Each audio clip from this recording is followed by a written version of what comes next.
Unplanned और unprecedented lockdown की वजह से बेरोजगार हो गए। अमेरिका और दूसरे ममालिक में बेरोजगारों को भत्ता मिल रहा, लेकिन यहाँ पे बेरोजगारों और स्मॉल इंडस्ट्रीज को कुछ नहीं मिल रहा। तो ये पैकेज को कैसे देखते हैं आप, और आपकी तरफ से हुकूमत क्या सजेशन?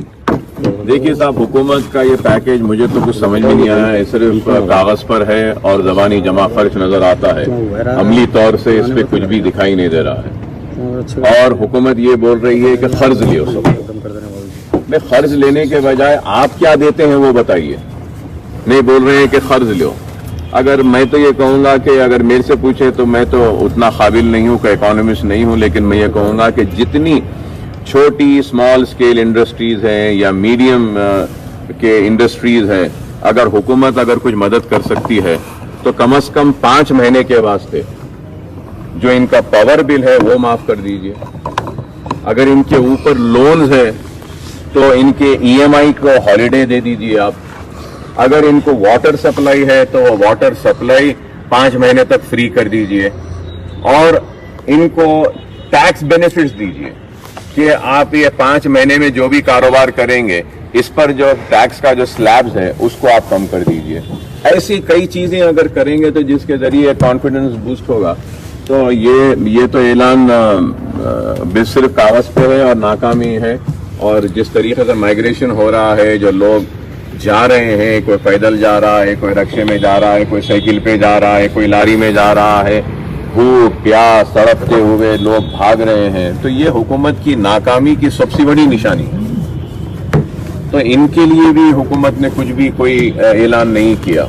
वापस ये लेबर्स वापस चले जाने के बाद आप उनकी मदद करेंगे, क्या करेंगे, कैसा करेंगे, मुझे समझ में नहीं आता है। बहरहाल मैं समझता हूं कि हुकूमत को चाहिए कि चाहे रियासती हुकूमत हो या मरकजी हुकूमत हो, ये एक ऑल पार्टी मीटिंग बुलाएं और सारी सियासी जमातों से मिलकर उनसे मशवरे लें और पूरे रियासतों के चीफ मिनिस्टर्स, फाइनेंस मिनिस्टर्स और दूसरे मिनिस्टर्स को बुलाकर मीटिंग लें, सबके मशवरे लें और मशवरे लेकर अगर कुछ काम करेंगे तो मैं समझता हूं कि एक इकोनॉमी को, मईशत को फिर से दोबारा पटरी पर लाने या बहाल करने में किसी हद तक कामयाबी हमको मिलेगी।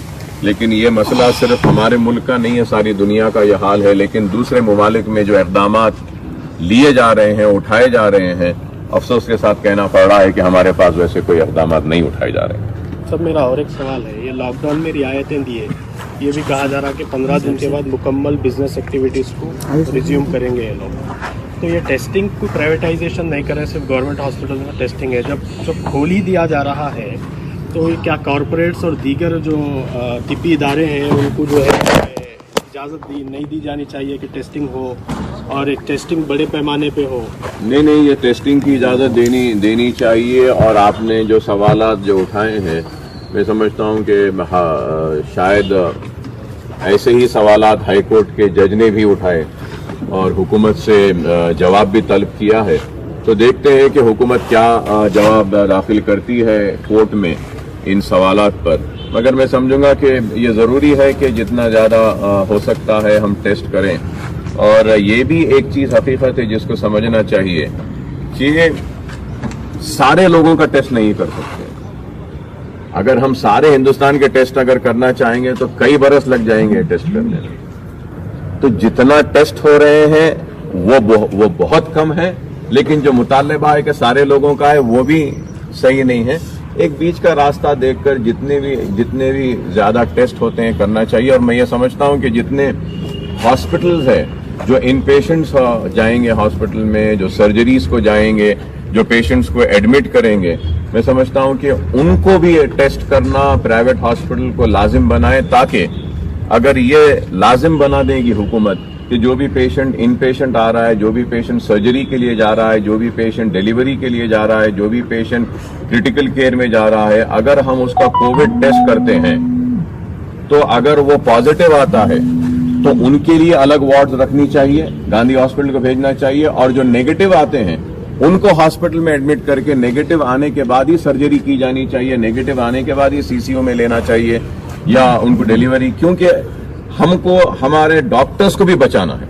अगर हम एक पॉजिटिव पेशेंट को हॉस्पिटल में ले लेते हैं और हमको नहीं मालूम है और डॉक्टर्स उसको ट्रीट करते हैं तो वो डॉक्टर भी इन्फेक्टेड हो जाता है। तो इसलिए मैं समझता हूं कि इन चीज़ों पे गौर हुकूमत कर रही होगी। नहीं होगा तो अगर ऑल पार्टी मीटिंग अगर बुलाएंगे तो इंशाल्लाह हमारी तरफ से हम ज़रूर ये तजावीज़ रखेंगे, मुख्तलिफ चीज़ें बताएंगे, क्योंकि एक आरोग्यश्री का जो ट्रीटमेंट था, आरोग्यश्री के पैकेजेस है, अब ये कोविड आने के बाद में किस तरीके को अडॉप्ट करके जो गाइडलाइंस बनाए गए हैं डीएमई की जानिब से, गाइडलाइंस तो बनाए गए हैं, पीपीईज होना है, ऐसा होना है, ये होना है, वो होना है, लेकिन आरोग्यश्री के रेट्स को रिवाइज नहीं किया गया।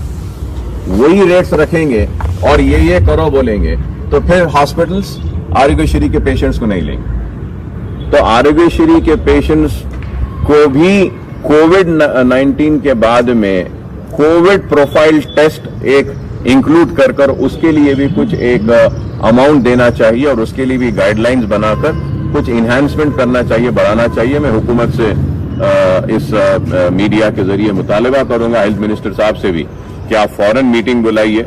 जितने भी आरोग्यश्री के जो कार्ड होल्डर्स हैं, जो पेशेंट्स इंतजार में हैं, कोविड टेस्ट एक लाजिम करिए और उसके भी पैसे आरोग्यश्री के पैकेज में इंक्लूड करना चाहिए। नहीं तो फिर हॉस्पिटल्स नहीं लेंगे, क्योंकि अब देखते हैं कि जितने भी प्राइवेट और कॉरपोरेट हॉस्पिटल्स हैं वो आरोग्यश्री के पेशेंट्स को रिफ्यूज कर रहे हैं।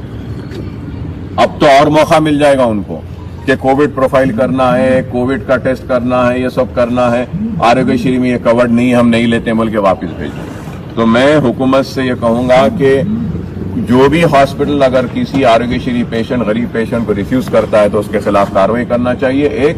और दूसरा ये कि ये कोविड प्रोफाइल के लिए नए इजाफा भी इसमें करना चाहिए। ठीक है साहब, बहुत बहुत शुक्रिया आप सबका। साहब आप प्रेस वालों का भी शुक्रिया आखिर में कि बहुत पूरा 50-60 दिन ये मुकम्मल आपने ताउन किया मेरे साथ, हमारा और हमारे काम को आपने सराहा और अपना वक्त दिया। आप तमाम का भी बहुत बहुत शुक्रिया, सारे प्रेस का, सारे मीडिया का। Thank you so much. चलिए दे देंगे साहब, ये चलिए भेज दीजिए सब।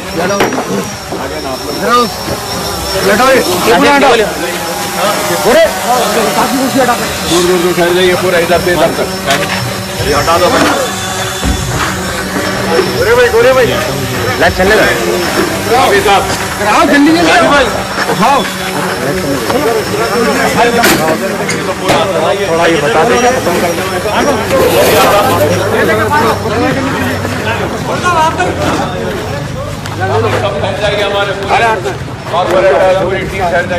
चलिए चलिए आ जाइए। तो पीछे लोग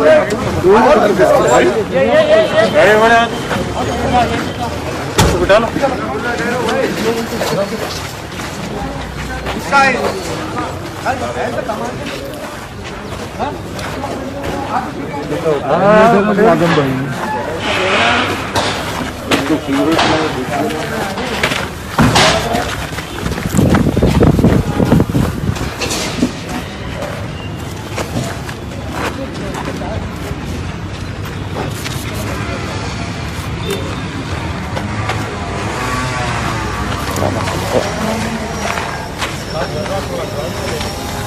ले लिए